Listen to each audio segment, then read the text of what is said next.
ඔයාලව ආදරෙන් පිළිගන්නවා අපේ 98 ප්‍රඩාස් YouTube channel එකට. ඉතින් ඔන්න දැන් තමයි අපිට ස්ප්‍රින් සීසන් එක පටන් ගන්නෙ.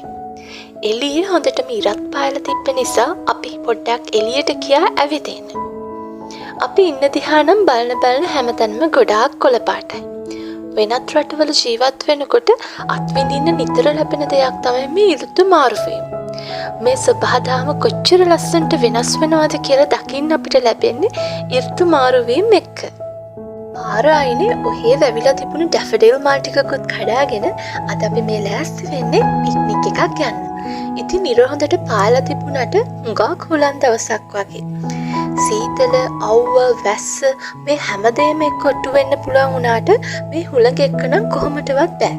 වැඩි වෙලාවක් යන්නේ නැති පොඩි ෂෝට් හිට්ස් ටිකක් හදාගෙන අපි දෙන්න අපේ ගෙදර ඉඳන් කිලෝමීටරයක් වගේ ඇතුළත තියෙන පාක් එකකට තමයි මේ යන්නේ. මෙතන පික්නික්ස් දාන්න, නිදහසේ වැඩ කරන්න, කමියුනිටි එකත් එක්ක කතා බහ කරන්න උනත් පුළුවන් විදිහට මේස හදලායි තියෙන්නේ. අංගාව තිබුණු මේ පැස්ටල් පාට බූල් රෙද්ද මේසෙට එලලා ඒක උඩින් ඉක්මනින් ගෙනාපු පිඟන් කෝප්ප සැරසිලි ටික තියාගන්නයි හදන්නේ. මොකද අද හුළඟේ කොට්ටු වෙන්නයි පික්නික් එකයි දාන්නයි වැඩ දෙකයි. මේ ලස්සන පිඟන් චෙකස්ලෝවැකියා වලයි හදලා තියෙන්නේ. හරිම අපූර්වට හුරුබුහුටියට චූටි මල් වලින් හැඩවුණු මේ පෝසිලියන් කට්ටලය ස්ප්‍රින් පික්නික් එකකටම හදලා වගේ.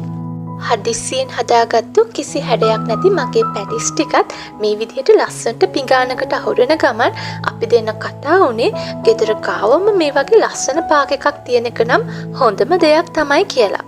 ඊගාවට මම හදාගත්තු නමක් දන්නේ නැති කෑමක් තමයි මේ. මේ වටේ තියෙන පාන්.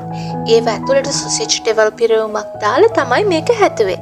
ඒකෙන් හරියට පීස් එකක් කනවා වගේ රසක් තමයි එන්නේ. ඔයාලටත් පුළුවන් මේක ලේසියෙන්ම හදාගන්න ගෙදර ලිප්පේම oven එකක් නැතුව. දුඹුරු පාට කඩදාසි වල සෑන්ඩ්විච් ඔතල මම අරන් ආවේ පික්නික් එකට තවත් ලස්සනක් එකතු වෙයි කියලා හිතාගෙන. හැබැයි ගෝනි නූලකින් ගැට ගැහුවා නම් මේක තවත් ලස්සනයි හැඩයි. නැති දේවල් ගැන හිතනට වඩා තියෙන දේයින් ලස්සන කරගන්න පුළුවන් නම් තමයි වටින්නේ.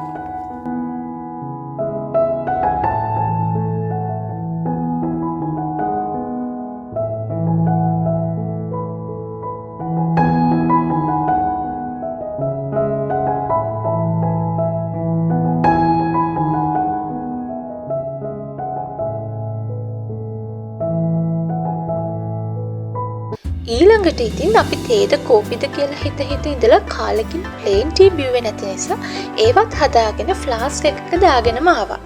තේ පෝච්චියක් විතරයි මේ මේසෙට අඩු කියලා ඇත්තටම අපිට එවල හිතුණා. මංගාව තිබුණු මේ ලස්සන චූටි මල් පෝච්චි දෙකට ඩැෆඩිල් මල් දාලා වතුර ටිකකුත් තිස්සා අවුව නිසා. ගොඩක් අවුවයි වගේ පෙන්වට මේ නම් සෙල්සියස් 12ක් වගේ ඇති. පිච්චෙන තරම් අවුව සැර නැහැ. වීඩියෝ නොවුනට මේ ළඟින් සෑහෙන්න දෙනා බයිසිකල් පදින්න ඇවිත් හිටියා. තව සුරතල් සතුන් ඇවිත්දවන්න, සෙල්ලම් කරන්න, පොත් කියවන්නත් කට්ටිය ඇවිත් හිටියා මේ පාක් එකට. මේ ළඟම තියෙන තව පොඩි ඇලක තාරාව බලන්නත් අපි ගියා. මේ වගේ වතුර බොන්න, පීනන්න එහෙම තාරාව නිතර එනවා. තාර පාර දිගේ එනකොට දෙපැත්තේ තියෙන පොකුණු ළඟ ලස්සන ඩැෆඩිල්ස්, ස්නෝඩ්‍රොප්ස් එහෙම පිපිලා තිබ්බා.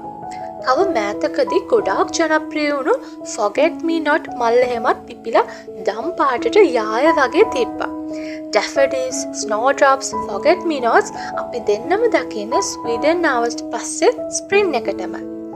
ඒ වගේම මේ අපි දෙන්නගේ හාහා පුරා කියලා ගෙවන පළමු වසන්තයයි. ටිකකින් අපි තවත් පාක් එකක් පැත්තට ගියා. ඒකත් මේ ළඟම තමයි තියෙන්නේ. හැබැයි අරතරම්ම හුළඟ නැහැ. මොකද ගස් වලින් වට වෙලා තියෙන නිසා තමයි එතනට ගොඩාක් හුළඟ එන්නේ නැත්තේ. කලින් තැනට යන්නෙත් හැබැයි මෙතන පාස් කරගෙනම තමයි. ඉතින් ඔයාලා හැමෝම අපි අවසානට ගෙනාපු වීඩියෝ එකට ගොඩාක් හොඳ ප්‍රතිචාර දක්වලා තිබ්බා. ගොඩාක් ලස්සන කමෙන්ට්ස් තිබ්බා.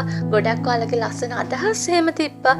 ඉතින් ඔයාලට ගොඩාක් ස්තුතියි අපිට ලස්සනට මේ විදිහට ඔයාලගේ වෙලාව අරන් ලිව්වට.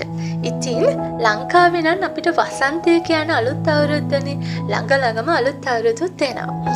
ඉතින් ඒක කාලෙට පරිසරයේ ඇති වෙන වෙනස්කම් මෙහෙදිත් හොඳටම අත්විඳින්න අපිට අවස්ථාව ලැබිලා තියෙනවා.